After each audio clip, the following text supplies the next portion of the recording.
మిమ్మల్ని ఎప్పటి నుంచో ఇంటర్వ్యూ చేద్దామని అనుకుంటున్నాను. ఎప్పటి నుంచి అంటే మీరు మీ క్లాస్మేట్ని డివైడర్తో పొడిచినప్పటి నుంచి. ఎస్పెషల్లీ ఆ క్లాస్మేట్ ఒక అబ్బాయి అని తెలిసినప్పుడు ఐ వాస్ థరోలీ ఇంప్రెస్డ్. అందరూ మిమ్మల్ని సీరియల్ కిల్లర్, మాస్ మర్డరర్, అది ఇది అని సోషల్ మీడియాలో అంటున్నారు.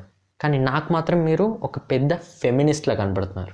మీరు మొన్న మెట్రోలో ఒక 20 ఏళ్ల కుర్రాన్ని చంపినప్పుడు అతని రక్తం ఒక 60 ఏళ్ల ముసలావిడి మీద పడినప్పుడు అది తుడిచిన తర్వాతే మీరు మీ స్టాప్లో దిగారంటే నిజమేనా? Wow, that's amazing. మీ విక్టిమ్స్కి మీ ఫేవరెట్ మూవీ యశోద చూపించిన తర్వాతే మీరు వాళ్ళని చంపేస్తారని విన్నాను. నిజమేనా? వావ్. మీరు ఏ ఇంట్లో అయితే చొరబడి మనిషిని చంపేస్తారో ఆ ఇల్లు తుడిచేసి వెళ్తారంట. Wow, so feministic. మీకు కొడుకు పుడితే వాడిని చంపేశారంట. Wow, so ఇన్ఫెంటిసైడిక్. ప్రతి ఉమెన్స్ డే రోజు సపరేట్గా సందీప్ రెడ్డి వంగ ఫ్యాన్స్ని సెలెక్ట్ చేసి మరీ చంపేస్తారంట టు సెలబ్రేట్.